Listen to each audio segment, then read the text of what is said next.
요한이 만난 예수 이제 네 번째 시간인데요. 오늘은 요한복음 2장과 3장을 해서 이제 예수를 어떻게 알아갔는가에 대해서 또 어떻게 알게 되었고 그리고 그 예수가 누구신지에 대해서 우리가 함께 살펴보고자 합니다. 그래서 성경책 다 있으시죠? 성경책을 요한복음 2장을 펴시고 2장과 3장을 우리 귀로 한번 같이 눈으로 읽도록 하겠습니다. 작은 소리로 따라 읽으셔도 좋습니다. 2장. 사흘째 되던 날 갈릴리 가나에 혼례가 있어 예수의 어머니도 거기 계시고 예수와 그 제자들도 혼례의 청함을 받았더니 포도주가 떨어진지라. 예수의 어머니가 예수에게 이르되 저들에게 포도주가 없다 하니 예수께서 이르시되 여자여 나와 무슨 상관이 있나이까 내 때가 아직 이르지 아니하였나이다. 그의 어머니가 하인들에게 이르되 너희에게 무슨 말씀을 하시든지 그대로 하라 하니라. 거기에 유대인의 정결 예식을 따라 두세 통 드는 돌 항아리 6이 놓였는지라. 예수께서 그들에게 이르시되 항아리에 물을 채우라 하신즉 아기까지 채우니 이제는 떠서 연회장에 갖다 주라 하심에 갖다 주었더니 연회장은 물로 된 포도주를 맛보고도 어디서 났는지 알지 못하되 물 떠온 하인들은 알더라. 연회장이 신랑을 불러 말하되 사람마다 먼저 좋은 포도주를 내고 취한 후에 낮은 것을 내거늘 그대는 지금까지 좋은 포도주를 두었도다 하니라. 예수께서 이 첫 표적을 갈릴리 가나에서 행하여 그의 영광을 나타내심에 제자들이 그를 믿으니라. 그 후에 예수께서 그 어머니와 형제들과 제자들과 함께 가버나움으로 내려가셨으나 거기에 여러 날 계시지는 아니하시니라.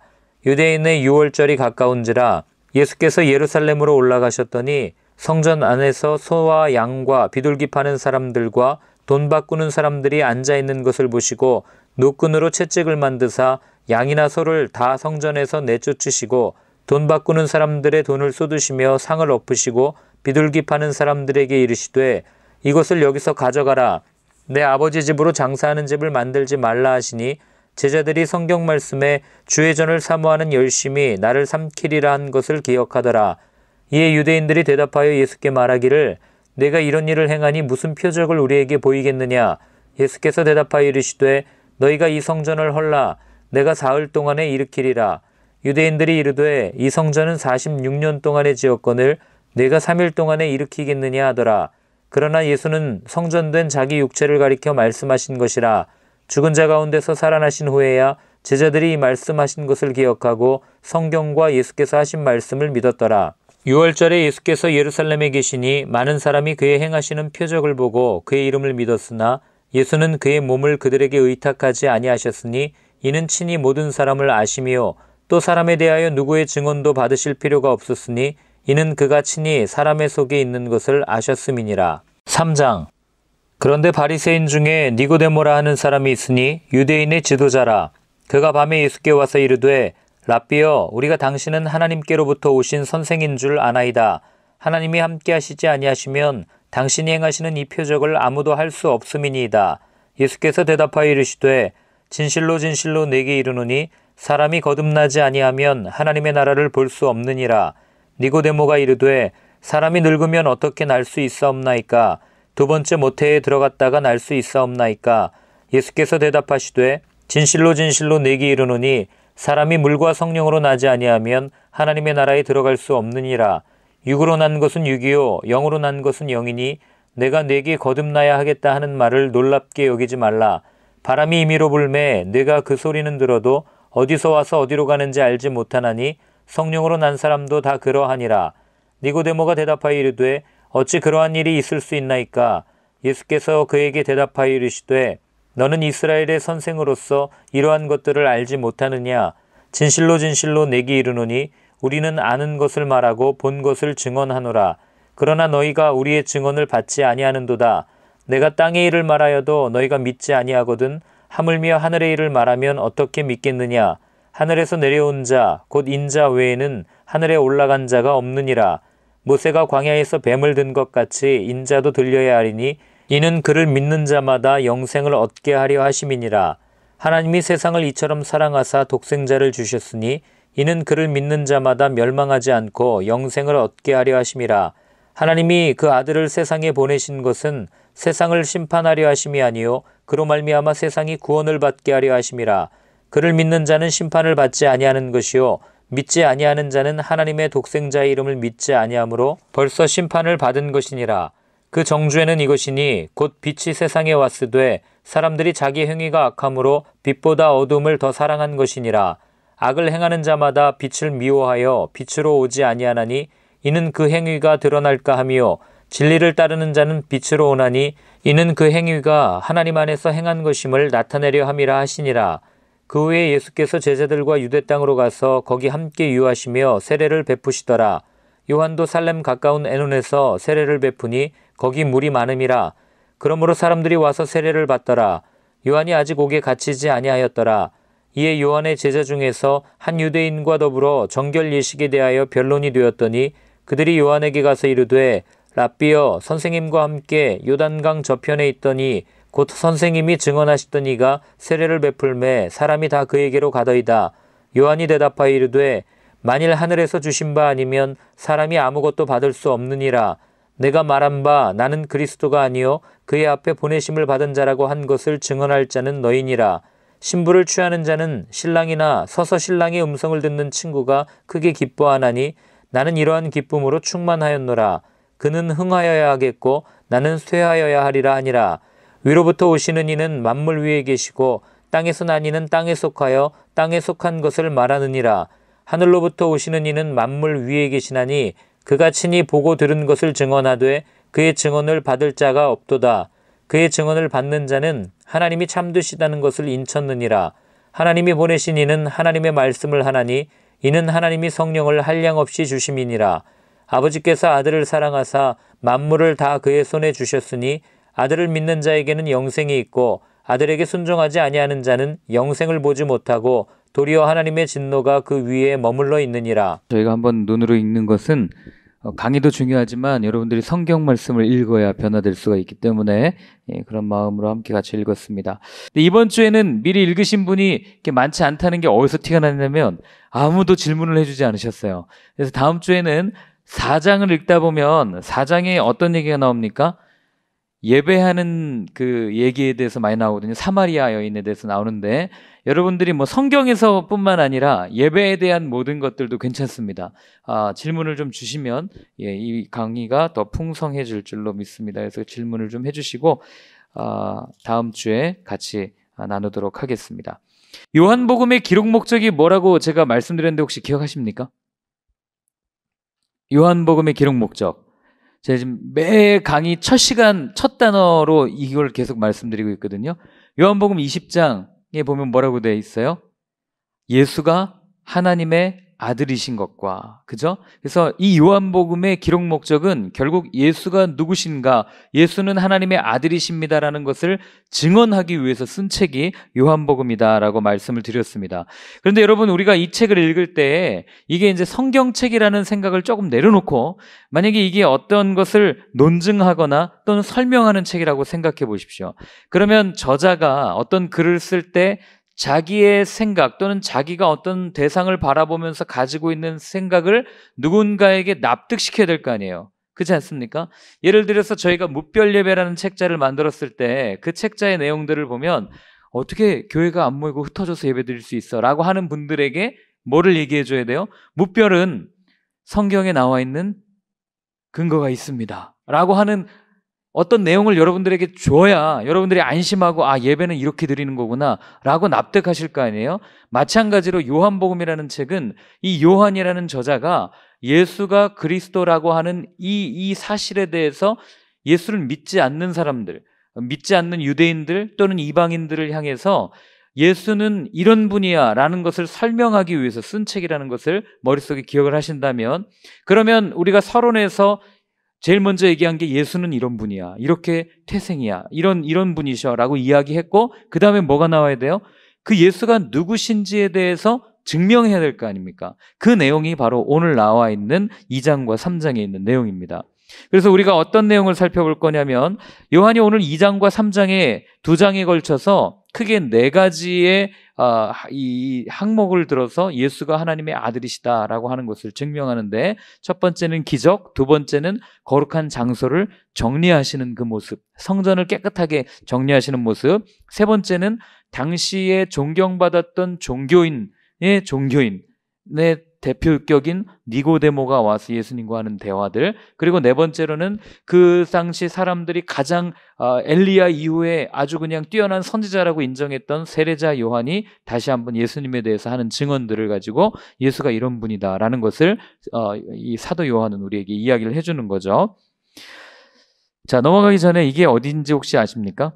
자, 이거는 뭐냐면은요, 제가 이제 가나의 혼인잔치를 이야기하니까 무슨 교회 같으세요? 가나의 혼인잔치 기념교회 같잖아요.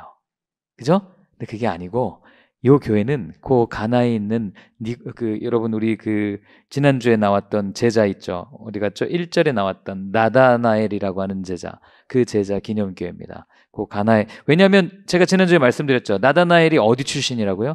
가나 출신이라고 말씀드렸잖아요. 그러니까 가나 땅에 가면 이게 이렇게 있습니다. 자, 그리고 요거는 딱 보시면 아시겠죠? 여기 보면은 위에 보면 이렇게 물 항아리가 이렇게 쭉 있잖아요. 이 항아리 다 보이십니까? 이 항아리들 보이고, 그 다음에 여기 보면은 여기 항아리에 뭐 예수님이 여기다 뭐라고 얘기하시는 것 같고, 이 우물에서 물을 뜨죠. 이 우물을 괜히 그려놓은 게 아닙니다. 이따 말씀드릴게요. 이 우물을 가지고 물 항아리를 채웠다는 게 또 이 본문을 이해하는 굉장히 중요한 포인트가 되고요. 여기 뭐 이제 가나에 이거 간판은 어디냐면 가나에 있는 와인을 파는 간판입니다. 요게 이제 가나의 혼인잔치 기념교회인데, 요거는 로마 카톨릭 측에서 세운 기념교회입니다. 제가 갔을 때는 밤에 도착해가지고 볼 수가 없었어요. 그래서 이런 야간에 이런 모습이었는데, 요게 그 안에 이제 구글에서 찾은 자료인데요. 그 안에 가면 이렇게 돼 있답니다. 이 예배당 안에 요 항아리를 다 보이시죠? 누가 봐도 여기는 물 항아리를 기념하는 교회구나 라는 것들을 알 수 있는 그런 교회 모습이고요. 그 다음에 요게 여기 있는 이런 교회들의 모습이 어디냐면, 요게 이제 그리스 정교회 쪽에서 만든 가나의 혼인잔치 기념교회예요. 바로 옆에 있습니다. 그래가지고 여기가 더 맞다 뭐 이렇게 주장을 하기도 하는데, 뭐 거기서 거긴 것 같아요. 같은 지역이었기 때문에. 자, 그리고 요게 이제 그 당시에 사용했던 돌 항아리, 물 항아리예요. 엄청 크죠. 이게 이제 한 75리터, 80리터 정도 들어가는 물 항아리였다고 그럽니다. 그러면 물 항아리가 6개면 몇 리터예요? 생각을 해보십시오. 어마어마한 양이죠. 왜 이렇게 물이 많았는지는 이따 설명을 드리도록 하겠습니다. 자, 그러면 강의안을 보시고, 자, 첫 번째, 요한이 예수님이 누구신지를 드러내는 첫 번째 자료가 뭐냐면 가나의 혼인잔치인데, 자, 그러면 예수님께서 가나에 가신 이유가 무엇일까요? 라는 질문을 던질 수 있습니다. 예수님께서 가나에 가신 이유는 무언가 특별한 목적이 있어서 갔다라고 보기도 하지만, 그보다는 그곳에서 누구의 결혼식에 참여했다 뭐 이런 얘기를 성경이 전해주질 않아요. 그래서 우리는 다만 추측할 뿐인데, 그리고 또 왜 하필 첫 번째 기적을 이 물을 포도주로 만드는 이 술을 만드는 기적을 예수님께서는 보여주셨는가, 뭐 이런 질문들도 하잖아요. 여러분, 그런 성경 읽다 보면은 예수님에 대해서 뭐라고 얘기하냐면 세리와 포도주를 먹고 마시기를 즐기는 자다, 이런 표현 있죠. 세리와 창녀의 친구다. 여러분, 이게 그냥 예수님이 약자들을 굉장히 좋아하셨고 뭐 이 교제하는 걸 좋아했기 때문에 먹는 걸 좋아했다라고만 생각하시면 조금 그래요. 성경은 제가 첫 시간에 말씀드렸지만 예수님께서 겪으셨던 많은 일들 가운데 아주 극소수의 일부분, 그것도 인간에게 꼭 기억돼야 할 것들만 기록하고 있는 책이에요. 일기가 아니기 때문에. 맞죠? 그렇기 때문에 예수님이 먹고 마시기를 즐기는 사람이다라는 표현은 예수님은 어마어마하게 드셨고 어마어마하게 마셨다는 얘기예요. 제자들과 함께. 이해되십니까? 그리고 예수님이 창녀와 뭐 이런 그 세리의 친구다, 도저히 함께 할 수 없는 사람들의 친구였다라는 이 간략한 표현은 예수님이 그의 공생애 또는 그의 삶 가운데 얼마나 많이 또 얼마나 자주 빈번하게 세리를 찾아가셨고 창녀들에게 복음을 전하셨는가라는 것을 우리는 딱 알고 성경을 읽어야 된다는 거죠. 그렇기 때문에 예수님께서 물로 포도주를 만드는 기적을 첫 번째로 행하셨다라고 기록하는 요한복음의 이 기록 의도를 우리가 분명하게 봐야 되는 것은 예수님께서 그렇게 많이 즐기셨다. 뭐 이렇게 또 이해하는 학자들도 있더라고요. 그래서 한번 참고로 아시면 되겠습니다. 그러니까 너무 술 드시는 거 가지고 정죄하지 마세요. 예, 정죄하지 마시고. 왜 예수님께서는 가나에 가셨는가 정확한 이유는 모르지만 아마도 그 결혼잔치에서 예수님의 어머니였던 마리아가 어떤 일을 맡았거나 또는 예수님께서 알고 있는 지인의 집이었을 것이다 라고만 학자들은 추측을 합니다. 성경이 기록하고 있지 않기 때문에 그 당시 정황에 비추어서 그렇게 이야기를 하고 있고요. 자, 그러면 그곳에 함께 간 제자들은 누구인가? 여러분 1장에 제자가 몇 명 나왔죠? 기억하십니까? 12제자가 나왔습니까? 아니죠.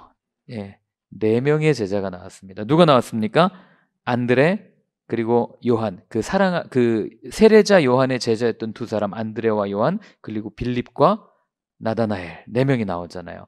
그럼 요 4명의 제자와 가나에 가셨는가? 아니면 12명의 제자와 가나에 가셨는가? 이것도 정확하게 알 수가 없습니다. 근데 우리가 추정할 수 있는 한 가지는 뭐냐면 여기에 그 선생님을 가르치는 제자를 말하는 이 마세테스라고 하는 단어가 있는데 이 단어는 선생님과 제자 사이를 명확하게 일컫는 말이에요. 그러니까 예수님과 함께 가나의 혼인잔치에 갔던 제자들은 적어도 예수님을 자신들의 진정한 선생님으로 인정했던 사람들, 더 쉽게 얘기하면 요한의 표현을 빌리자면 예수를 하나님의 아들로 인정했던 제자들이 가나의 혼인잔치에 함께 갔다라고 하는 거죠.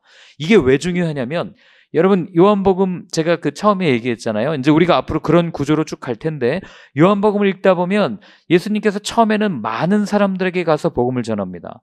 하나님 나라의 이야기를 얘기해줘요. 그 다음에 사람들의 반응이 있습니다. 그런데 그 반응 가운데서 예수님을 나의 구주 또는 하나님의 아들로 인정하는 사람들이 점점 모아져서 제자 공동체를 이루고 그리고 그 제자들이 모여서 나중에 13장 이후에는 어떤 일이 일어나요? 예수를 그리스도라고 인정하는 사람들에 의해서 하나님의 나라가 확장되어져 가는 것을 그려내고 있는 복음서가 요한복음이기 때문에 어떠한 제자가 예수님의 기적에 함께 참여했는가가 중요한데 모든 사람이 아니라 예수의 말씀 또는 예수님의 기적에 반응을 했던 사람들, 즉 예수님을 하나님의 아들로 인정하는 사람들이 그곳에 함께 참여했다라고 하는 것을 여러분들이 짚어내셔야 되는 거예요. 그래서 앞으로 기적들을 쭉 보다 보면 점점 그것이 이렇게 초점이 맞춰져서 예수님이 하신 말씀에 반응하는 사람들이 진정한 교회 공동체다라는 것을 요한복음은 구조 속에서 이야기를 하고 있는 것들을 여러분들이 보게 될 겁니다. 자, 페이지를 넘기시면은요, 이 혼인잔치에 갔는데 이제 여기서 굉장히 중요한 이야기들이 몇 가지가 나오죠. 당시 유대의 결혼 풍습을 보면 결혼식을 며칠 동안 했냐면 약 한 일주일 정도 이렇게 진행을 했다고 이것도 추측입니다. 왜 추측을 이렇게 하냐면 여러분 이거 기억하시죠? 물 항아리가 몇 리터라고 그랬냐면 80에서 제가 아까 75에서 80이라고 그랬잖아요. 그건 작은 물 항아리고 큰 거는 한 120리터까지 이렇게 담았다고 그럽니다. 그럼 이게 6개가 있다는 표현은 얼마만큼 있다는 거예요? 어마어마하게 많은 양의 물이 있었다는 거죠. 그런데 이 물이 지금 이 물 항아리가 비워져 있었다. 이거 여러분 이 항아리는 포도주를 담는 항아리가 아니에요. 성경에 보면 정결 예식을 따르는 항아리입니다. 즉 사람들이 왔을 때 발을 씻고 손을 씻을 물이 담겨있던 항아리가 이 항아리였어요. 그러니 이 항아리가 6개가 가득 찰랑찰랑 채워져 있었을 텐데 그 수많은 물을 가지고 다 소비될 정도로 이 항아리가 비어 있었다는 얘기는 둘 중에 하나죠. 어마어마하게 많은 사람들이 여기에 와 있던지 아니면 시간이 굉장히 오래되어서 많은 사람들이 정결 예식으로 많은 물을 소비했다라는 것을 우리는 알게 되는 거죠. 그래서 그 정도의 시간이 약 일주일 그 정도가 아니었나, 이 물 항아리 양을 볼 때 그렇게 추측을 하는 거고요. 이때 포도주는 결혼식의 필수품이었어요. 오늘날 결혼식의 필수품이 뭐죠? 신랑 신부 빼고 결혼식에 꼭 있어야 될 게 뭡니까? 우리나라 결혼식에 꼭 있어야 될 게. 결혼 안 해보셨습니까? 결혼식에 꼭 있어야 될 게 뭐예요? 네? 성혼선언. 예, 그렇죠. 결혼 예배는 성혼선언이 꼭 필요하죠. 또 뭐가 있어야 됩니까?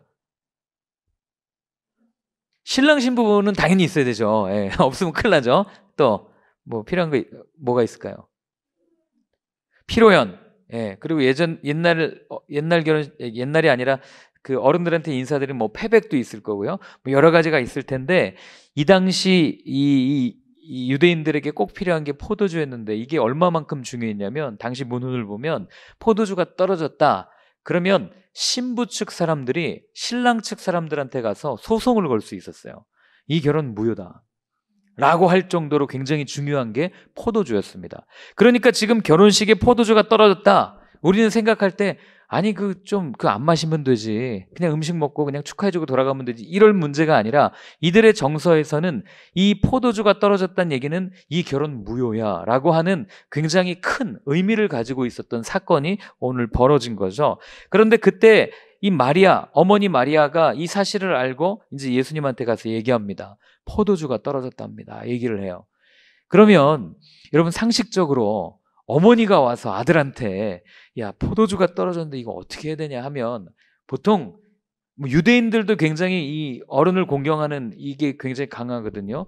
그러면 당연히 어머니가 그렇게 얘기하면 아 그러게요 어머니 어떻게 해야 될까 이게 정상인데 예수님 뭐라 그래요? 어딨죠? 4절에 보면 예수께서 이르시되 여자여 나와 무슨 상관이 있나이까 내 때가 아직 이르지 아니하였나이다. 이렇게 얘기해요. 참 뭐 없죠. 그죠? 뭐 오늘날 지금 네 가지 없다 뭐 이렇게도 표현하는 분들도 있는데 여자여 나와 무슨 상관이 있습니까? 아니 그래도 어머니가 와서 얘기하는데 이 말하는 이 예의 보세요. 여자요. 근데 우린 이걸 보고 어떻게 이렇게 표현할 수 있는가라고 이야기할 수 있지만 여러분 제가 각주에 달아놨거든요. 이 여자여라는 단어가 귀네라는 단어인데 이 단어가 여기 제가 써놨어요. 여자여 여기 이제 귀네 이런 단어인데요. 이 단어가 그냥 우리가 어떤 여성을 그러니까 뭐 이렇게 폄하하거나 아니면 여자여 뭐 이렇게 부르는 그런 호칭이 아니라 요한복음을 쭉 읽다 보면 이 여자여라는 호칭은 어떤 호칭이냐면 여성들을 지칭하는 호칭으로 많이 사용되었던 단어라는 걸 알게 됩니다. 그러니까 거기 밑에 각주에 달아놓은 것처럼 이 두 학자 괴스텐베르거라고 하는 사람은 이 여자여라는 단어가 친밀감은 떨어지지만 격한 표현은 아니었다라고 결론을 내렸고 그 다음에 키너라고 하는 사람은 마리아는 예수를 대할 때 아들이 아니라 기적을 행하는 분인 예수님으로 대하고 예수님에게 다가간 것이고 그리고 예수님은 아들로서 어머니에게 대답한 것이 아니라 주님으로서 대답한 것이다 라고 조금 더 이 복음주의 쪽이 이쪽을 따르거든요. 조금 더 고전적인 그런 대답을 한다고 이 학자는 이렇게 이야기를 합니다. 그러니까 그냥 우리가 받아들일 때는 이게 굉장히 버릇없이 한 얘기가 아니라 그냥 여성을 지칭하는 단어를 써서 아직 내 때가 이르지 않았다라고 하는 자신의 의견을 피력한 것으로 해석을 하시면 그 정도로 하시면 될 것 같습니다. 자, 그래서 중요한 것은 이제 네 번째 줄인데요. 아마도 요한복음이 기록될 당시가 언제였다고 제가 말씀드렸죠? 1세기라고 말씀드렸죠. 요때 에베소에 머물고 있었죠. 사도 요한도 에베소에 있었고 마리아도 에베소에 머물다가 거기서 죽었습니다. 그래서 제가 요한의 무덤도 보여드렸고 마리아의 무덤도 거기 어디 있는데 제가 가보질 못해가지고 사진을 못 보여드렸지만 그럼 여러분 한번 생각해 보세요. 초대교회 교인들이 모였습니다. 예수를 그리스도라고 믿는 사람들이에요. 그럼 여러분 같으면 누구를 따르겠어요? 예수의 제자를 따르겠습니까? 예수의 어머니가 좀 더 이렇게 되겠어요? 당연히 친족인 어머니를 더 숭배하는 그런 모습들이 그들 가운데 있지 않았겠습니까? 그래서 여기 있는 것처럼 마리아보다 예수님에게 집중하려는 저자의 의도가 있지 않았을까? 이건 개인적으로 제 생각이에요. 누구의 생각이 아니라 제 생각입니다. 이렇게 생각을 합니다. 그래서 의도적으로 요한은 계속해서 요한복음을 기록할 때 마리아, 예수님의 어머니였던 마리아조차도 예수님의 어떻게 보면은 예수님의 말씀을 듣는 대상으로 이렇게 기록한 것이 아닌가 이렇게 생각을 하는 거죠. 자, 그 다음에 요거는 제가 꼭 기록해 놓은 이유는 여러분들이 이제 요한복음을 쭉 읽어가다 보면 예수님의 기적 7가지를 이제 쭉 살펴보게 될 겁니다. 그러면 오늘날 자유주의 쪽에 이제 있는 학자들은 뭐라고 얘기하냐면 예수님의 기적은 비유와 상징입니다. 이렇게 얘기를 해요. 비유와 상징이고 그 다음에 보수로 갈수록 예수님의 기적은 초자연적인 기적입니다. 이렇게 얘기합니다. 자, 중요한 건 뭐냐면 이게 역사적 사실이냐? 이게 사실일 수밖에 없는 이유는요. 여러분 우리가 무언가를 기록할 때 그 정황 또는 그 상황 그리고 여기 있는 것처럼 재질 이 항아리를 뭘로 만들었냐, 그리고 항아리의 숫자가 정확히 몇 개였냐라고 정확하게 기록했다는 얘기는 그 사건을 그 자리에서 목격했던 목격자가 아니고서는 그걸 기록할 수가 없는 거죠. 뭔가 기록할 때 우리는 말을 전할 때도 마찬가지잖아요. 제가 만약에 이런 예를 들어서 좀 그렇지만 지금 우한에 있다가 오늘 여기 왔다. 그럼 제가 여러분들한테 어떻게 얘기하겠어요? 보다 더 정확하게 여러분들에게 전할까요? 그러니까 기자들이 다 나가는 거 아니겠어요? 그런데 거기에 상황을 겪지 않은 제가 여기에서 그저 뉴스를 들은 얘기로 전하면 아무래도 현장에 있는 것보다는 조금은 덜 정확하게 전달하지 않겠습니까? 그러니까 그런 맥락으로 보면 요한복음에서 기적을 일으킬 때 그 가운데 이런 항아리의 재질이 무엇이었고 항아리가 몇 개 있었고 아주 구체적이고 정확하게 정황들을 기록하고 있다는 것은 요한이 이 현장에 있었다. 그리고 그것을 목격했던 목격자였다는 것을 우리는 알게 되는 겁니다. 자, 그 다음에 또 이제 많이 묻는 질문이 정말 포도주가 맞습니까? 라는 걸 물어요. 근데 이것도 이제 이 맥락 속에서 여러분들이 연회장 그리고 하인들의 입장에서 한번 성경을 읽어볼 필요가 있는데, 자, 거기 예수님께서 6절에 보면 정결 예식을 따라 두세 통 드는 돌 항아리가 6이 놓였는지라 예수께서 그들에게 이르시되 항아리에 물을 채우라 하신즉 아귀까지 채우니 이제는 떠서 연회장에게 갖다 주라. 연회가 이루어지는 장이 아니고 연회를 주관하는 관리, 연회장, 그걸 얘기하는 거예요. 그래서 봤더니 연회장이 9절에 물로 된 포도주를 맛보고도 어디서 났는지 알지 못하되 물 떠온 하인들은 알더라. 연회장이 신랑을 불러 말하되 이렇게 나가요. 자, 그러니까 어떻게 생각할 수 있냐면 하인들이 연회장에게 가져다 준 이 포도주는 정말 포도주였을까? 아니면 물이 변한 포도주였을까? 바꿔치기 할 수 있잖아요. 그죠? 아니면 물일 수도 있고. 더 쉽게 얘기하면 여기 제가 적어놨는데 관점에 따라서 포도주 맛이 나는 물이냐 아니면 물로 된 포도주냐, 이걸 두 가지 다 해석이 가능하거든요. 물로 된 포도주냐 아니면 포도주 맛이 나는 물이냐. 말장난 같지 않으십니까? 그러나 여기에 굉장히 큰 이 해석의 차이가 있습니다. 자, 더 쉽게 얘기하면 여기 적어놨지만 본질의 변화냐 아니면 느낌의 변화이냐 이걸 묻는 거예요. 아무래도 사람들이 많이 술 취했으니까 살짝 포도주 맛이 나는 물이 조금 뭐 달게도 느껴질 수 있었을 것이고 이렇게 해석하는 사람들도 있는데, 그런데 이 포도주가 된 이라고 하는 개게 여기 제게 써놨는데 게게네메논이라는 단어가 어떤 단어냐면, 자, 여기 연필이 있습니다. 이 연필을 제가 마술을 부려가지고 이 연필을 샤프로 만들었어요. 그러면 이건 뭐예요? 샤프죠? 이게 샤프로 보이십니까? 아주 훌륭한 학생들이십니다. 이거 어떻게 샤프로 보이세요? 이건 연필입니다. 그죠? 그런데 이거를 제가 막 갑자기 쫙 해가지고 샤프로 만들었다. 그때에 이게 연필에서 샤프로 완전히 성질이 변화된 상태, 그거를 나타내는 단어가 오늘 여기 있는 게게네메논이라는 단어예요. 더군다나 요한은 이 헬라어에는 이 시제가 정확하게 있는 단어들이거든요. 이걸 완료 시제로 써버려요. 그러면 어떻게 된 거예요? 단어 자체도 성질이 변화된 것을 이야기하지만, 그러나 이게 완료 시제를 썼다는 얘기는 완전히 뒤바뀌었다. 이거를 요한이 지금 얘기하고 있는 거죠. 그러니까 단지 느낌의 변화가 아니라 완전히 변화되어진 상태, 물이 완전히 포도주로 바뀌어버린 지금 이 상태를 요한은 단어들을 통해서 우리한테 이야기를 해주는 거죠. 그래서 내리는 결론은 뭐예요? 하인들이 그 항아리의 포도주를 연회장이 맛을 본 후에 포도주로 변했다는 것을 알았기 때문에 이 문제를 보면 물로 된 포도주이기보다는 포도주가 된 물, 이게 더 정확한 해석이라는 거예요. 이해되십니까? 포도주가 된 물. 물로 만든 포도주가 아니라 포도주로 완전히 변화되어진 물. 이렇게 여러분들이 해석을 하고 보면 예수님이 어떤 기적을 일으키셨는가를 보다 더 정확하게 알 수 있게 될 것입니다. 자, 그래서 요 내용을 보다 이제 깊이 묵상하게 하나 제가 적어놨는데요. 거기 보시면 순종과 그 결과예요. 오늘 여기에 그 3절에 보면 포도주가 떨어진지라 라고 하는 단어가 있어요. 떨어진지라. 이 단어가 어떤 뜻이냐면 그냥 무언가 좀 모자라거나 이렇게 조금 이렇게 성이 차지 않는다, 그래서 좀 떨어졌다, 이런 뜻이 아니라 완전히 고갈된 상태, 완전히 결핍된 상태가 바로 이 포도주가 떨어진지라에 떨어졌다는 단어거든요. 그래서 무언가 정말 이제 하나도 없는 상태, 제로, 이걸 나타내는 단어인데, 이 포도주가 떨어진 연회장의 모습은 가만히 보면 결핍된 존재로 살아가는 인간의 모습을 그대로 담아내고 있는 그런 모습이라는 걸 우리는 알게 됩니다. 사람은 뭐 다들 나는 결핍된 존재가 아니야 라고 생각하지만, 사실 가만히 한 분 한 분 이렇게 들여다보면 어딘가에는 다 결핍된 존재로 살아갑니다.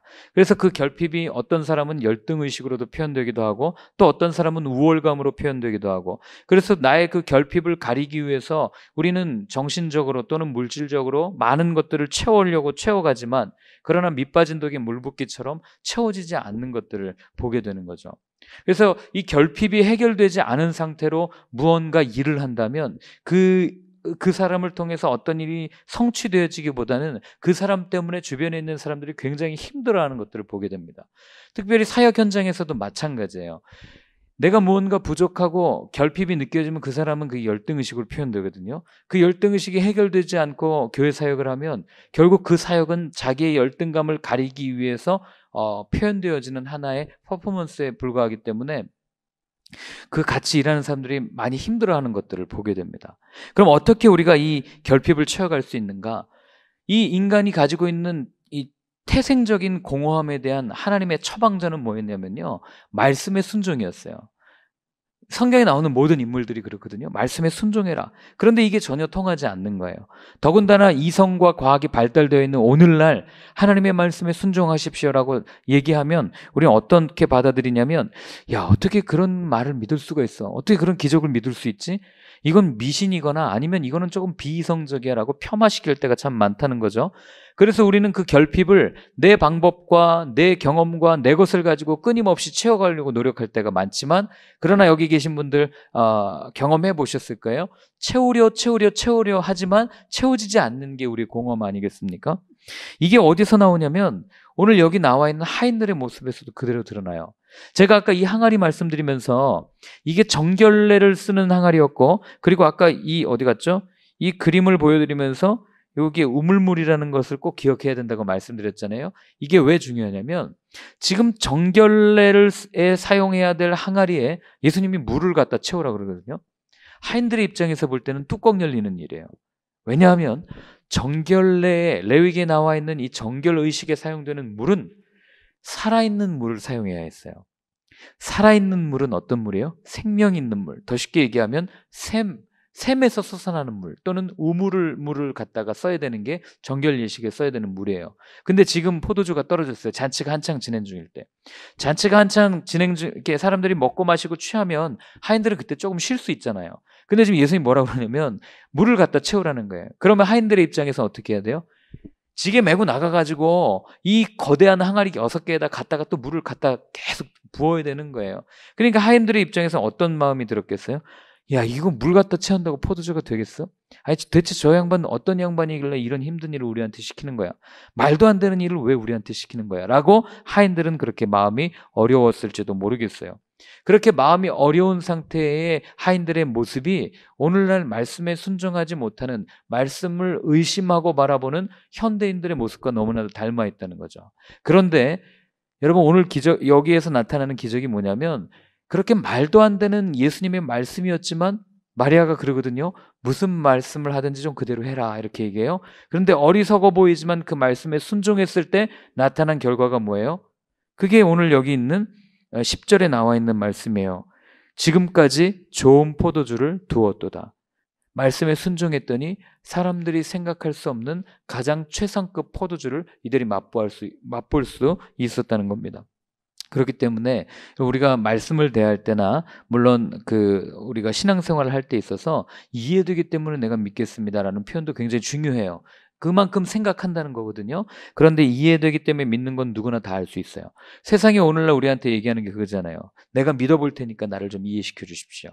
그러나 오늘 제가 여기 적어놓은 것처럼 믿음으로 이해하는 삶은 기적을 보게 한다는 것, 그리고 하나님의 말씀에 순종하는 삶만이 우리의 모든 결핍을 채워갈 수 있다는 것을 여러분들이 이 가나의 혼인잔치 비유를 통해서 꼭 이렇게 이해하고 이렇게 그대로 이렇게 살아내는 여러분들의 삶이 되었으면 좋겠습니다.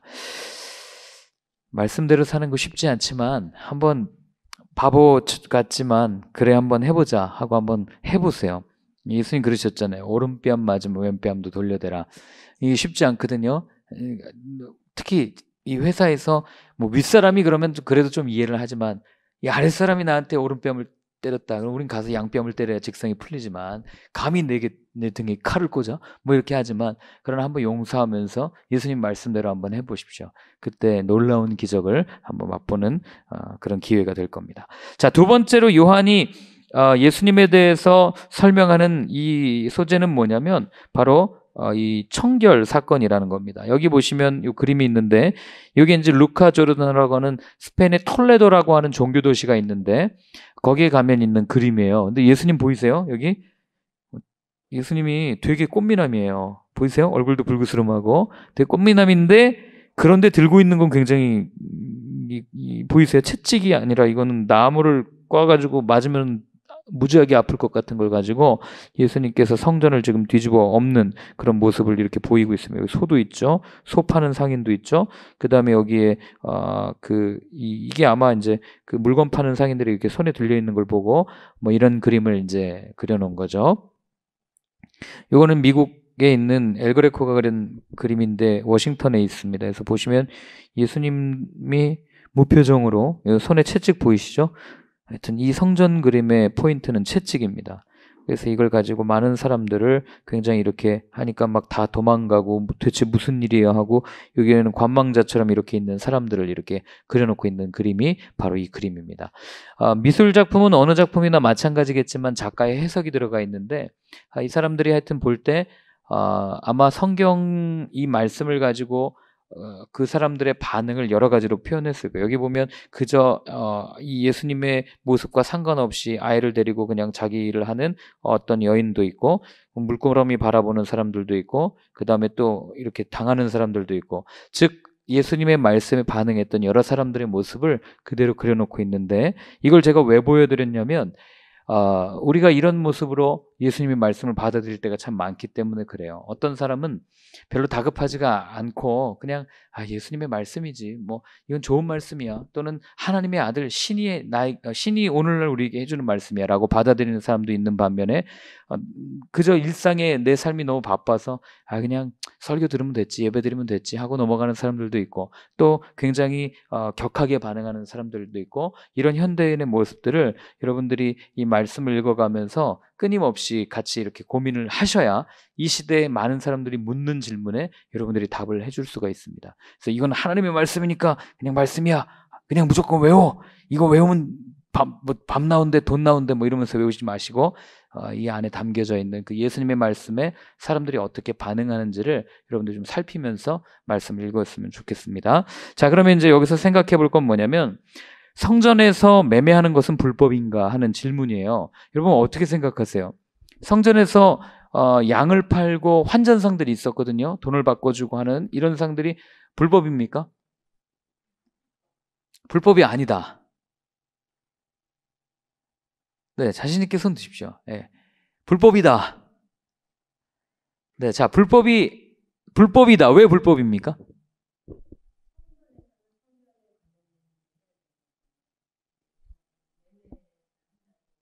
네. 매매를 하는 거는 성스러운 일이 아니니까. 그렇죠? 그러면 오늘날 교회가 각 교회에서 선교의 이름으로 뭐 떡을 팔고 바자회를 하고 하는 건 어떻게 생각하십니까? 네. 그럼 교회들도 다 잘못하고 있는 거잖아요. 교회에서 매매를 하고 있으니까요. 그죠? 그리고 교회에다 카페를 만들고 서점을 두어서 책을 팔고 그 교회 담임 목사님의 책을 판다. 그에 대해서는 어떻게 생각하십니까? 사건입니까? 네. 자, 또 그러면 교회 이게 불법이 아니다. 아까 손 들어 보시겠습니까? 시키실까봐 지금 안 드시는 거죠? 네. 정확하게 얘기하면요. 성전에서 매매하는 것은 불법이 아니었어요. 왜 불법이 아니냐면 구약 성경에 신명기에 보면 하나님께서 이스라엘 백성에게 1년에 3번 절기마다 예루살렘으로 와서 예물을 드리라고 얘기합니다. 제사 드리라고 얘기하거든요. 맞죠? 그런데 그 제사를 드리는 그 1년에 한 번 드리는 걸 뭐라고 표현했냐면 중앙성소사상이라고 말씀을 드린 적이 있어요. 1년에 한 번 다 예루살렘으로 와야 되는 거예요. 그러다 보니까 남유다와 북이스라엘이 갈려졌을 때 르호보암과 여로보암 사이에서 갈등이 났을 때 북이스라엘이 딱 선을 맞고 베델과 단에다가 금송아지를 만들었던 이유는 이거 자칫 잘못하면 사람들이 다 내려가잖아요. 국력이 곧 이 국민의 숫자가 자기의 그 권력의 힘인데, 그런데 그거를 딱 내려갔는데 만약에 남유다에서 올라오는 길을 막았어요. 그럼 나라 반토막 나는 거 아닙니까? 난리 나는 거 아니에요? 그러니까 거기다 우상을 만든 건데, 그런데 이게 왜 불법이 아니냐면, 하나님이 뭐라고 그러셨냐면, 이스라엘 백성 1년에 3번 하나님 앞에 나와서 예배를 드릴 때는 어떤 제물을 드려야 돼요? 흠 없는 제물을 드려야 돼요. 자, 그럼 한번 생각해 보세요. 제가 그냥 간단하게 말씀을 드리겠습니다. 이게 만약에 남유다라고 생각을 해 보십시오. 여기가 예루살렘이에요. 그럼 요 맨 끝에 사는 사람은 양을 들고, 어린 양을 들고 꺼벌꺼벌해서 길을 갈 거예요. 가다 보면 어떤 일이 일어나요? 양이 다칠 거 아닙니까? 그리고 양이 뭐 하다가 긁힐 거 아니에요. 그럼 이 사람 제사 드려요, 못 드려요? 못 드려요. 이해되십니까? 그러니까 어떻게 해요? 그 구약 성경에도 보면 적당한 금액의 돈을 가지고 양을 살 수 있도록 성전에서 허용을 했다고요. 왜요? 보다 더 정확한, 보다 더 말씀대로 예배를 드릴 수 있도록 하기 위해서. 그러니까 환전상은 당연히 있는 거예요. 더군다나 예수님 당시에는 디아스포라 유대인들도 있었어요. 그럼 그들이 예루살렘에 와야 되는데 배 타고 막 건너오는데 그 양 이렇게 들쳐메고 오다가 양을 막 애지중지해가지고 오늘날 우린 명품백 들고 가듯이 기스나면 안 돼, 뭐 이러면서 들고 갈 수는 없잖아요. 더군다나 양을 못 갖고 오는 사람들을 위해서 어떻게 했어요? 그 돈을 가지고 그곳에서 살 수 있도록 배려해 주었고, 또 하나는 디아스포라로 흩어져 있던 유대인들이 예루살렘에 와서 예배를 드리려면 이 돈이 성전에서 사용되는 돈으로 바꿔줘야 될 거 아니에요. 헌금을 할 때. 오늘날도 뭐 여러 나라에서 쓰는 돈으로 그대로 우리는 헌금하긴 하지만 그런 헌금을 위해서 성전에는 환전상이 존재했었다고요. 그러니까 이들이 성전에서 매매하고 환전상이 존재하는 근거는 딱 하나예요. 하나님의 말씀을 보다 더 잘 지키기 위해서. 그러다 보니까 환전상이 당연히 있어야 됐어요. 그런데 예수님께서는 오늘 왜 그러면 채찍을 들고 왜 이렇게 분노하시면서까지 이 성전을 다 뒤집어 엎으셨는가? 이걸 우리는 문자적으로만 보면 거기서는 답이 안 나옵니다. 이 왜 예수님께서 이러셨는가? 간단하게 얘기하면 이 당시 많은 사람들이 환전할 때 부당한 이익을 취하는 일들이 있었고, 더 나아가서 제사장들과 결탁해서 자릿세를 낸 거죠. 쉽게 얘기하면 내가 여기에서 환정상을 하게 해주면 내가 성전에 조금 더 많은 돈을 내겠습니다. 그런데 여러분, 이 신심, 이 신앙이 얼마나 이들이 중요해요, 유대인들에게. 그런데 오늘 딱 그래요. 제사장이랑 짜가지고 분명히 여기서 가까이서 양을 끌고 왔는데 흠이 없는 양이에요. 그런데 제사장이 볼 때 여기서 안 샀거든요. 그러니까 어떻게 해요? 이거 불합격, 이거 흠 있는 양이에요. 딱 이래버리면 답이 없는 거예요. 드릴 수가 없는 거예요.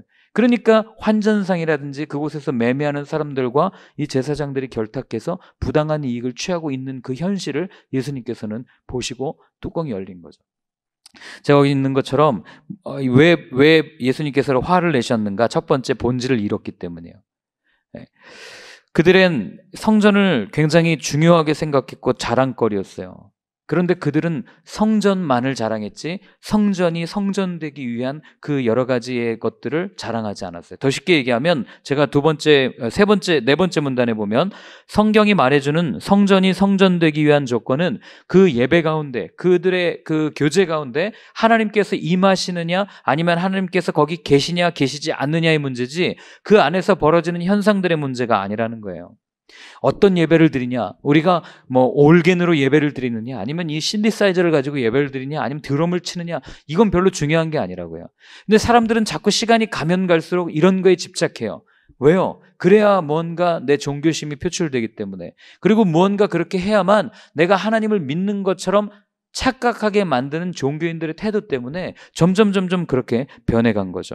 그러니 그들은 본질을 놓친 채 현상에만 주목하고 겉만 치장하는 외식과 위선, 그리고 하나님의 의중에는 상관없이 편리와 만족을 추구하는 종교 행사, 이렇게 이게 변질된 거예요. 그러다 보니까 여러분 구약 성경 읽어오셨잖아요. 남유다와 북이스라엘의 멸망 원인이 뭐예요? 이사야서 1장에 분명하게 얘기하잖아요. 너네들이 그렇게 드리는 예배와 절기, 나는 너네들이 안식일마다 지키는 그게 뭐라고 그래요? 역겹다라고 얘기합니다, 하나님이. 그럼 동일하게 오늘날 우리가 우리의 모습을 보면 어떨 것 같습니까? 세상에 세계에서 제일 크다는 교회도 있고, 그 다음에 사람이 제일 많다는 장로교회도 있고, 수없이 많은 교인들이 이렇게 있지만 그저 우리는 건물이 크다, 큰 교회가 최고야, 큰 교회를 하는 게 제일 훌륭한 목사님이야 라고 하면서 돈 많은 교회가 최고지, 우리에게 많은 편리시설을 제공해주는, 편의시설을 제공해주는 교회가 좋아, 예배드리기 아주 편리해 라고 하는, 이게 얼마나 성경에서 멀어져 있는 평가인지를 우리가 알아야 되는 거죠. 정말 훌륭한 교회는 어떤 교회예요? 여러분들이 정말 귀에 쏙쏙 듣기 좋은 그런 말씀을 전해주는 교회가 훌륭한 교회입니까? 아니에요. 하나님한테 멀어져도 충분히 그렇게 할 수 있습니다. 정말 좋은 교회는 그 예배 가운데 하나님의 임재를 경험할 수 있는 교회, 그리고 그 성도들의 삶 가운데 예수 그리스도의 십자가의 향기, 그리스도의 향기가 품어져 나오는 교회, 그게 진짜 좋은 교회고 그게 훌륭한 교회라는 걸 예수님께서는 오늘 우리한테 이야기를 해주고 있는 겁니다. 어쩌면 우리가 그걸 놓치고 이렇게 계속해서 교회는 어떻게 해야 되고 예배는 어떻게 드려야 되고 이런 데만 집중하고 나가다 보면 예수님 다시 오셔가지고 다시 뒤집어 엎으실지도 모르겠습니다. 예. 그래서 한번 일어난 게 종교개혁이잖아요. 종교개혁은 아드 폰트예요. 셈으로 돌아가자, 말씀으로 돌아가자, 본질로 돌아가자. 그런데 그렇게 개혁되어진 교회가 오늘날 여기까지 왔는데, 그 교회의 모습을 보면 다시 중세 카톨릭이 하는 행태와 똑같은, 큰일 날 뻔했네요. 그 똑같은 행동을 그대로 하고 있습니다. 목사 중심이 되어 사제 중심으로, 마치 사제를 통해서만 하나님께 나아갈 수 있었던 것처럼 굉장히 그렇게 중앙집권적이고 사제 중심적이었던 그런 교회에서 벗어나서 만인 제사장을 얘기했던 루터에게서 이렇게 멀어져서 오늘날도 역시 목회자를 통해서 은혜를 받아야 되는 것처럼 이야기하고, 목사는 하나님의 종이라고 거룩한 종이 이렇게 얘기하는 말도 안 되는 일들이 일어나는 그런 가운데 우리 침묵하고 있다면 아마 예수님께서 오셔서 이런 일들을 다시 한번 하실지도 모르겠습니다. 자, 두 번째로 예수님께서 이렇게 또 분노하셨던 두 번째 이유는 요한복음에는 나오지 않아요. 그런데 마태복음과 마가복음, 누가복음 이런 공관복음에 나옵니다. 뭐가 나오냐면 예수님께서 분명하게 얘기해요. 너희는 기도하는 집을 뭐로 만들었다고요? 강도의 소굴로 만들었다, 이렇게 얘기합니다. 그럼 이제 답이 딱 나오죠. 왜 강도의 소굴이라고 부르셨을까요? 여러분, 강도는요 절대로 자기 집 털지 않습니다. 그죠? 강도는 누구의 집을 털어요? 다른 사람의 집을 털어요. 제가 여기 있는 것처럼 성전이 강도의 소굴이 되었다는 얘기는 강도들이 지금 거기 앉아 있다는 얘기예요. 거기서 강도 짓을 하고 있다, 이게 아니에요. 강도는 밖에 나가서 강도 짓을 하니까요. 그죠? 그러니까 예루살렘 성전에 지금 이미 강도의 소굴이 되었다, 너네들 다 강도야, 지금 그 얘기를 하고 있는 거예요. 누구한테요? 종교인들한테요. 거기서 팔고 있는 매매상들한테요. 환전상들한테.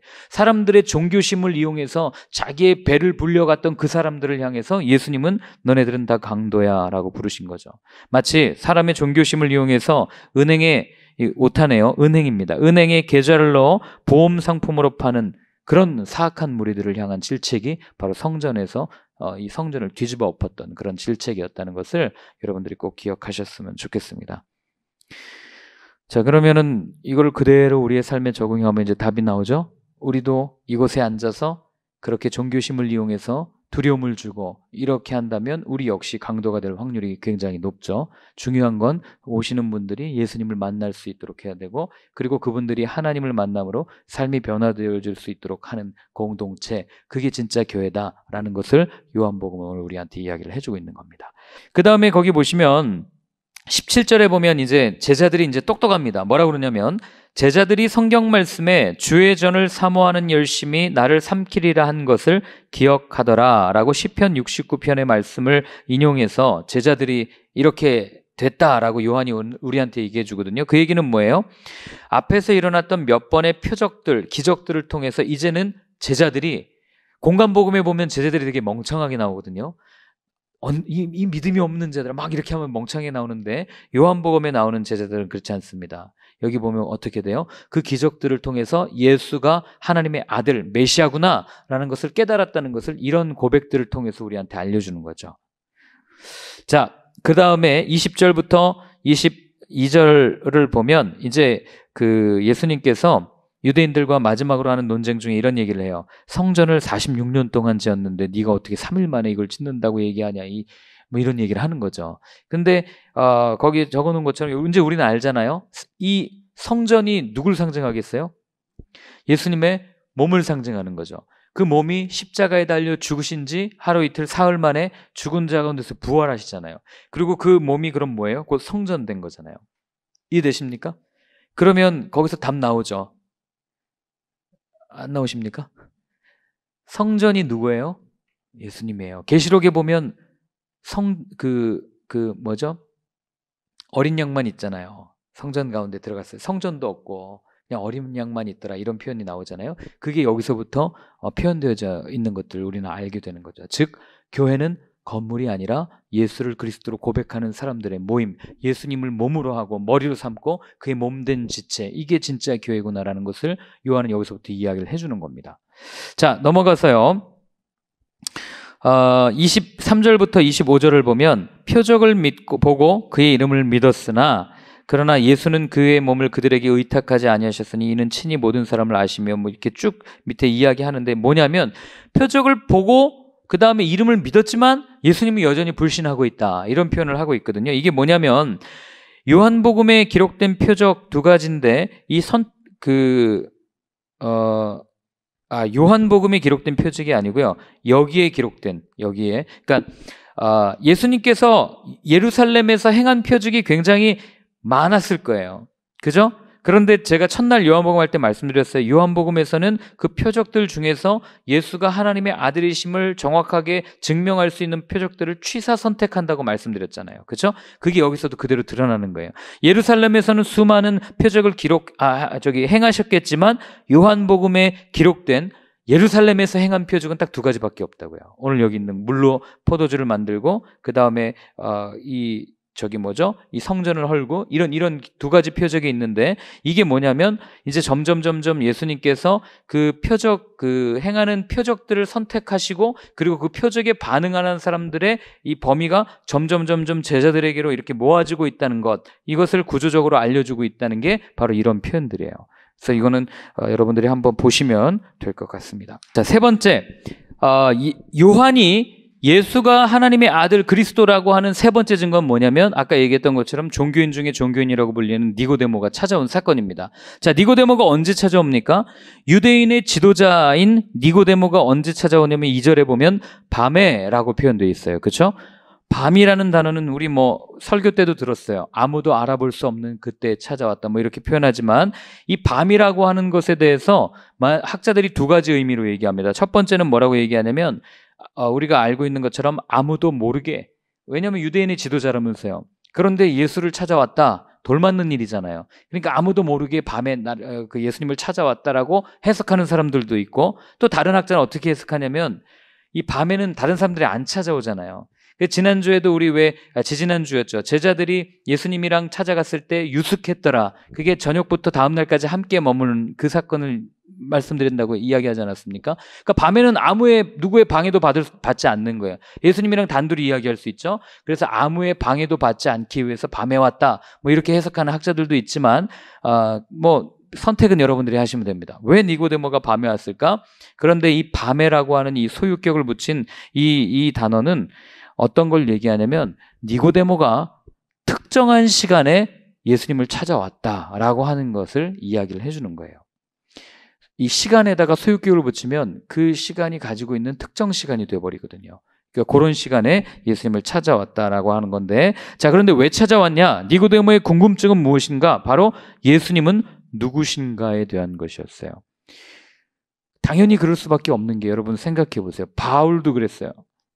종교인이 바리새인 중에 바리새인도 그랬고, 그들이 어렸을 때부터 모세 율법을 암송하고 자랍니다. 그죠? 그리고 바리새인으로서 지도자 또는 공회를 담당하는 사람 또는 어느 정도 이렇게 사내들인 공의회의 의원을 이루는 자리까지 올라가려면 율법을 달달달달 외워야 하는 사람이었어요. 자, 그럼 여러분 한번 생각해 보세요. 율법을 달달달달 외운 사람들이 딱 볼 때 사람이 신이다, 이 말을 쉽게 믿겠습니까?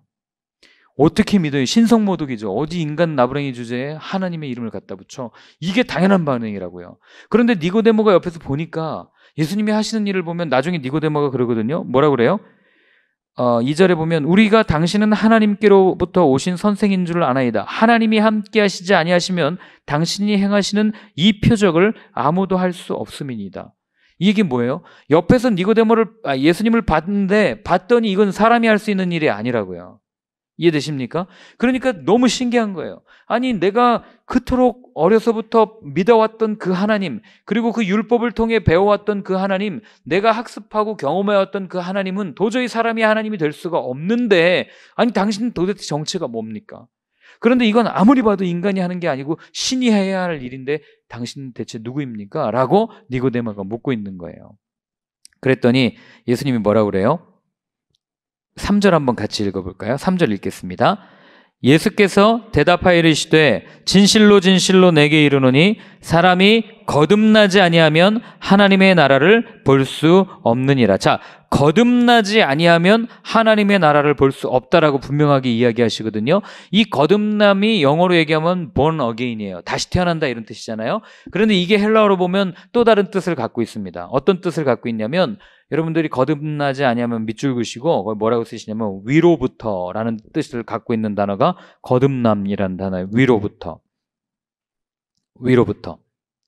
자, 그러니까 예수님이 지금 뭐라고 그러셨냐면 진실로 진실로 내게 이르노니 사람이 위로부터 나지 아니하면 하나님의 나라를 볼 수 없느니라. 이렇게 묻는 거예요. 말씀하신 거죠. 즉 이 위로부터 난다는 의미를 니고데모는 뭐로 받아들인 거예요? 사람이 늙으면 어떻게 날 수 있습니까? 다시 태어난다는 거듭남의 의미로 받아들인 거예요. 위로부터 태어난다는 의미를. 우리는 위로부터 태어난다를 그냥 거듭남이라는 단어로 너무 자연스럽게 받아들이지만 이 당시 사람들은 이걸 이해할 수가 없는 거예요. 그래서 예수님이 뭐라고 얘기해요? 위로부터 태어난다. 이거를 물리적 재출생으로의 이해를 영적인 중생 또는 새롭게 창조되는 재창조의 의미로 예수님께서 의미를 전환시켜 주신 거예요. 하늘로부터 다시 태어나지 않는다면, 하늘로부터 오는 것을 입지 않는다면. 이해되십니까? 그러니까 사람들은 이해할 수가 없는 거예요. 아니, 어떻게 다시 태어날 수가 있어요? 엄마 뱃속에 들어갔다 다시 나옵니까? 이렇게 물리적 창조, 물리적 탄생으로만 생각하던 니고데모의 시선을 어디로 돌렸다고요? 영적인 중생으로 돌린 게 바로 이 사건이라는 거예요. 위로부터 내려오는 것을 받지 않으면 우리는 하나님의 나라에 들어갈 수 없다. 그럼 여러분 이제 답이 딱 나오죠? 위로부터 뭐가 내려와요? 예수님이 약속하시잖아요. 성령. 그래서 거듭남, 중생은 장로교 교리에 보면 성령의 사건, 성령을 받았냐 안 받았냐 이것과 연관되어지는 것들을 보게 되어지는 거죠. 자, 그래서 그 다음에 이제 예수님께서 뭐라고 얘기하시냐면 5절에도 보면 사람이 물과 성령으로 나지 아니하면 하나님의 나라에 들어갈 수 없느니라. 자, 물 뭐예요? 세례잖아요. 세례는 뭐예요? 예수님이 세례 받으실 때 어떤 일이 일어납니까? 하늘이 열리고 하늘로부터 성령이 비둘기같이 임하더라. 위로부터 내려오는 사건이라고요. 그러니까 물과 성령이라는 이 단어는 우리가 물 세례를 받고 성령 세례를 받아 이런 의미보다는 하늘로부터 내려오는 하나님께서 부어주시는 새롭게 나를 이 썩어져가는 육신을 완전히 새롭게 해주시는 그 은혜를 누리지 않고는 내가 하나님의 나라에 들어갈 수 없습니다. 이렇게 이해하셔야지. 이거 교리적으로 이해하기 시작하면 굉장히 골치 아파집니다. 이해되시죠? 자, 그랬더니 예수님께서 쭉 이야기한 다음에 10절에 보시겠습니까? 9절에도 니고데모가 대답하여 이르되 어찌 그러한 일이 있을 수 있습니까?를 물으니까 예수님께서 이렇게 해요. 너는 이스라엘의 선생으로서 이러한 것들을 알지 못하느냐. 11절 진실로 진실로 내게 이르노니 우리는 아는 것을 말하고 본 것을 증언하노라. 그러나 너희가 우리의 증언을 받지 아니하는도다. 이게 무슨 얘기냐면 이스라엘의 선생이라는 이 단어 한 단어를 통해서 지금 이 본문에 보면 계속 반복되는 단어가요. 너희와 우리가 계속해서 반복되는 것들을 보게 됩니다. 너희와 우리를 갈라놓는 거죠. 너희는 누굽니까? 모세의 율법을 따라서 끊임없이 그 율법을 묵상하고 율법대로 살려고 했던 그들이 바로 너희. 우리는 누구예요? 하늘로부터 내려오는 새로운 능력을 입은 예수님을 비롯한 예수님의 제자들, 예수님을 따르는 제자 공동체, 즉 교회 공동체를 이야기하고 있는 거죠. 그런데 문제는 뭐냐면 너희로 불리는 사람들이 우리의 증언을 취하지 않는 것은 우리가 아무리 말해도 너희가 믿지 않는다 지금 그 얘기잖아요. 우리의 증언을 취하지 않는 건 단순히 증언을 취하지 않는 게 아니라 뭐예요? 우리가 보고 우리가 느꼈고 우리가 만진받은 그것을 너희들이 부정한다는 얘기는 우리 자체를 부정한다는 얘기예요. 이해되십니까? 그러니까 너네는 지금 우리를 완전히 인정하지 않는다라는 것을 여기서 이야기를 하고 있는 거예요. 즉 요한이 이 요한복음을 통해서 이 단어나 이런 걸 통해서 말하고 싶은 건 뭐냐면 제가 거기 있는 것처럼 예수님을 아는 것과 예수님을 보는 것을 통한 이 반응, 우리의 신앙에 대한 이 반응, 우리가 보았다, 우리가 만졌다, 우리가 느꼈다, 이게 뭐예요? 우리의 신앙에 있어서 결정적인 거다라는 것을 이런 단어들을, 이런 말들을 통해서 우리한테 이야기를 해주는 겁니다. 예수님을 만나지 못하면 그냥 여전히 너희예요. 율법에 갇혀있고 문자에 갇혀있고, 그러나 예수님을 만나면 하늘로부터 내려오는 능력을 입으면 이제 우리로 바뀌게 되는 거죠. 자, 그렇다면 이 둘을 구분하는 기준은 무엇이겠는가? 거기서 이제 모세 광야에서 그 뱀을 든 모세 이야기를 예수님이 하시지 않습니까? 그래서 거기 휩소라는 단어를 써놨는데 이게 들리다라는 단어인데 결국 하나님의 은혜로 주어진 이 놋뱀을 보는 사람들이 구원을 얻었던 것처럼 하나님의 은혜로 이 땅에 오신 예수를 믿어야 구원을 얻는다. 이 얘기를 여기서 하고 있는 거죠. 들린 예수. 그러니까 십자가 사건이 그대로 여기서 다시 한번 그림자처럼 나타나는 거죠. 요한의 초점은 유대인들은 어디에 초점을 뒀냐면 하나님이 주신 놋뱀에 초점을 뒀어요. 그래서 유대인들은 여전히 느후수단이라는 단어 기억하십니까? 놋뱀을 우상화해가지고 이 모세 이후에 왕정 시대까지 우상을 섬겼던 게 역사서에 나오잖아요. 그 느후수단이라는 뱀이 놋뱀이거든요. 그러니까 유대인들은 여전히 하나님께서 주셨던 현상, 이 뱀이라고 하는 것에 초점을 맞추고 있었다면 오늘 요한은 뭘 얘기하냐면 그 뱀이 아니라 그 뱀을 주신 하나님의 은혜에 초점을 맞춰야 됩니다. 이 얘기를 하는 거예요. 이해되시죠? 자, 그래서 그 얘기를 제가 그 밑에 쭉 적어놨습니다. 그래서 이것을 확증하는 말씀이 3장 16절, 17절 말씀이에요. 우리 다 암송하는 말씀 아닙니까? 하나님이 세상을 이처럼 사랑하사 독생자를 주셨으니 그 말씀이 바로 이 예수 그리스도를 보는 것, 그리고 그 예수를 아는 것, 그리고 그 예수를 주신 하나님의 은혜를 누리는 사람만이 심판을 받지 않고 구원에 이를 수 있습니다라고 요한이 우리한테 이야기를 해주는 겁니다. 자, 마지막으로 요한이 하는 네 번째 도구는 뭐냐면 세례자 요한의 증언이에요. 지난주에도 말씀드렸지만 당시 세례자 요한은 선지자로서 굉장히 큰 입지를 가지고 있었던 사람이기 때문에 많은 사람들이 세례자 요한의 말에 쉽게 넘어갔고 그의 말을 굉장히 신빙성 있게 여겼다고 말씀드리지 않았습니까? 그런데 그 세례자 요한이 직접 나와서 하는 얘기가 뭐예요? 사람들이 예수님에게 가는데 도대체 왜 막지 않습니까? 라는 사람들의 반응 앞에 이렇게 얘기합니다. 모든 사람들이 예수님에게로 간다면 그것은 하늘, 곧 하나님께서 그에게 주셨기 때문이다 라고 분명하게 이야기합니다. 그래서 그 예수님에게로 가는 게 지극히 당연한 일이니까 호들갑 떨지 마십시오. 이 얘기를 요한이 분명하게 하는 것들을 이제 요한복음이 기록하죠. 그러면서 이 세례자 요한이 얼마나 대단하냐면 자기를 뭐라고 표현하냐면 신랑의 들러리라고 표현해요. 이 유대 시대에 요 예수님 시대에 이 신랑의 들러리, 신랑의 친구가 사실 결혼식에서 굉장히 중요한 역할을 했어요. 결혼식 전체를 다 디자인하고 그리고 어떤 사람을 초청할까, 결혼식을 어떻게 할까, 이런 걸 다 주관했던 사람이 신랑의 들러리예요.